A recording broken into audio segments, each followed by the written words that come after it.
Hello students and welcome to lesson 8. Students, for this lesson I'm just going to be doing one video with you that's going to have quite a few examples in it. So, hope you're ready guys, because some of these are a little bit tricky. Anyway, we're still on simultaneous equations, however today we are solving them algebraically. So what does that mean to solve something algebraically? Well, it means we can't graph it, we have to use algebra to solve it. Yes, I know it's everyone's favourite topic. Anyway, for A, we are told that y equals 2x plus 1 and 2y take away x equals 1. So we want to find out what both x and y are equal to. So students, the first thing I did was I wrote down both equations. Then you can see here I've labelled one of these equation 1 and one of them equation 2. Now we can't solve an equation if it has two unknowns. It just can't be done. However, if I have two equations I can solve. So I am told that y is equal to 2x plus 1. I'm going to replace the letter y with 2x plus 1. Then I won't have a y term. All I'll have is x terms. Instead of 2y, it'll be 2x plus 1. So I'm going to substitute equation 1 into equation 2. So here's equation 2 again. I substitute in y equals 2x plus 1. So this becomes 2x plus 1, take x equals negative 1. See how the y here has turned into this expression up here, because I'm told y is equal to 2x plus 1. So I have replaced the letter y here with 2x plus 1. Then I expanded the brackets. 2 multiplied by 2x gives me 4x. 2 multiplied by 1 gives me 2. Then I collected my like terms. 4x, take away x, gives me 3x. Then I move the 2 over to the other side. 1 take away negative 2, which gives me negative 3. 3x equals negative 3. So x is equal to negative 3 divided by 3. So my solution for x is negative 1. So I've got an x term. I still need to find y though.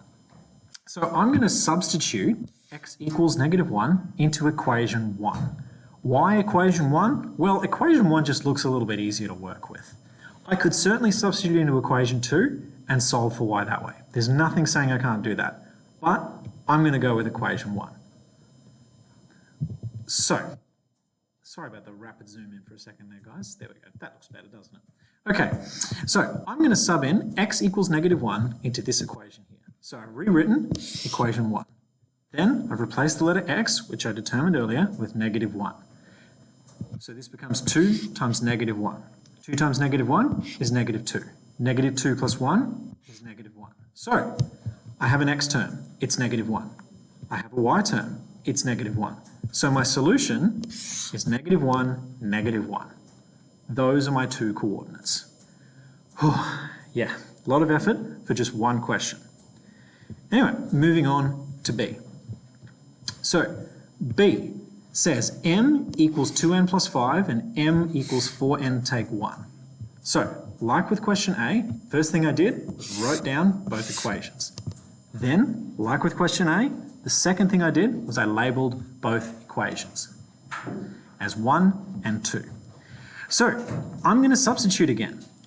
I'm going to substitute equation 1 into equation 2 because I'm told m equals 2n plus 5. So I'm going to replace, so here's equation 1, that's equation 2.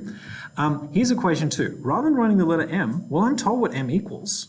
I'm told m equals 2n plus 5. So I'm going to replace this letter m here with 2n plus 5.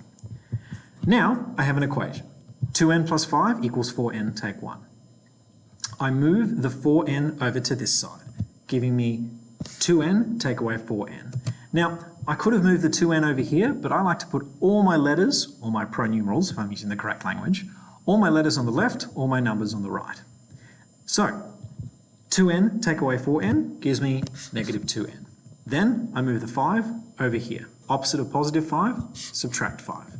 Negative 1 take away 5 gives me negative 6. So negative 2n is equal to negative 6. N is then equal to negative 6 divided by negative 2. I move the negative 2 over here. Opposite of multiplying by negative 2, Sorry guys, let me just close Microsoft Teams there so those notifications go away.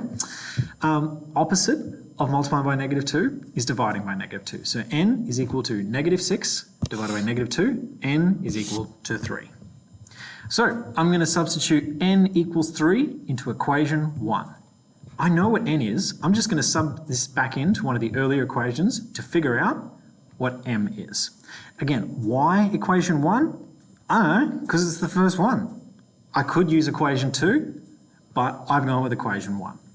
So equation 1 was m equals 2n plus 5. Sorry guys.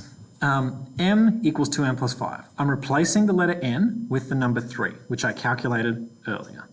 So m is equal to 2 multiplied by 3, because I found n to be 3.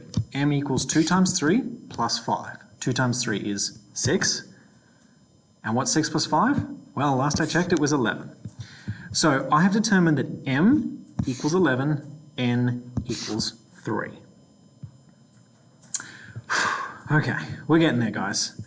Only, oh goodness me, 2 more examples to go. All right, guys, make yourself comfy. Maybe make yourself a cuppa.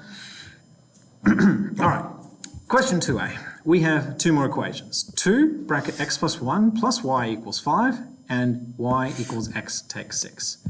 So, like with the first round of examples, I wrote down the equations. I labelled them as 1 and 2. I'm told y is equal to x take away 6. So I'm going to replace the letter y in equation 1 up here with x take away 6. I am substituting equation 2 into equation 1. Here's equation 1. Note how we replace the letter y with x take away 6, giving me this. So look students, as you can see here, I then expanded the brackets. So 2 multiplied by x gives me 2x, 2 multiplied by 1 gives me 2. I then collected my like terms. 2x plus x gives me 3x, 2 take away 6 gives me negative 4. I move the 4 over this side, I move the 3 over this side and found out that x equals 3. I know I went through that a bit quickly, guys, but look, that's year 8 algebra stuff. Hopefully, we're pretty comfortable with that stuff by now. Hopefully. Anyway, then I substituted x equals 3 into equation 2. So I found x equals 3. I'm going to sub that into equation 2. Now, can you see why I went with equation 2 this time and not equation 1? Yeah, equation 2 is a lot smaller, a lot easier to work with. I could certainly substitute x equals 3 into equation 1, but oh god, that looks painful to solve, doesn't it? Let's go with an easy one, yeah? Make your life easier. Anyway, so equation 2 looks like this. Y equals x take 6. I replace the letter x with the number 3. So y equals 3 take 6. 3 take 6 is equal to negative 3. So my solution is 3, negative 3. Note how I've written this one in Cartesian brackets, like this, whereas earlier I wrote m and n. So if it's an x and y coordinate, certainly write it in Cartesian brackets. However, if it's not x and y, you do need to tell me specifically what the letters are, okay? All right, last one, guys. So our 2 equations this time are x plus 5 divided by 2 plus 2y equals 11 and y equals 6x. I just thought I'd show you this one because it's got a fraction in it and I know how much you guys love fractions. So I've rewritten both equations. Seeing a bit of a pattern here, guys? The first thing you do is write down both equations and label them as I have done here. I'm told y equals 6x take 2. So I'm going to replace the letter y in equation 1 with this expression here. I'm going to substitute equation 2 into equation 1. So here's equation 1. X plus 5 over 2 plus 2y equals 11. I'm replacing the letter y with 6x take 2, as you can see here. Then, well, here's my expression. It looks a bit ugly, but next step is to expand it. So 2 multiplied by 6x is 12x. 2 multiplied by negative 2 is negative 4. I trust we all know why I'm expanding the brackets next. I mean, what do we do first in maths, guys? Yeah, we do the brackets, don't we? Yeah. Anyway, so then I solved for x. So before I could attack this little fraction here, I move the 4 over this side. Then That gave me 15. So, scrolling back up here, the next thing I did was I moved 12x, this term here, over this side. It's currently positive 12x. What's the opposite of positive 12x? Negative 12x. Then I move this 2 to the other side. What's the opposite of dividing by 2? Multiplying by 2. Yeah, guys, I wasn't kidding. This is a difficult and annoying one, but look, as you can see, it takes a while to do, but the process behind it isn't too tricky. Anyway, so next thing I do, expand the brackets. 2 times 15 is 30. 2 times negative 12x is negative 24x. All right, nearly there. So recall from earlier, what I like to do is move the letters to the left side, the numbers to the right side. So I move this 5 here to the other side of the equal sign. What's the opposite of plus 5? Subtract 5. Then I move the negative 24x over this side. Actually, sorry, I'm skipping a step here. As you can see here, I cleaned up this expression first. 30 take negative 5 gives me 25. Then I move the negative 24x over this side. So what's the opposite of negative 24x? Positive 24x. So x plus 24x, well, that's 25x.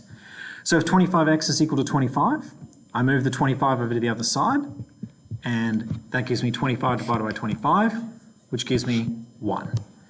So, it took forever, but I finally have a solution. X equals 1. So students, look, I haven't done it here because, as you can see, this video is already running quite long, but in order to figure out why, all I would do, I would sub x equals 1 into probably equation 2 here, like I did earlier, and solve to figure out what y was. Honestly, guys, I'm not going to show you that last step because it's pretty simple. And look, if you're not sure what to do, flip back and see what I did the other 3 times. Anyway, students, flip over to the OneNote once you finish getting down these examples and do the questions that have been outlined there. Have fun.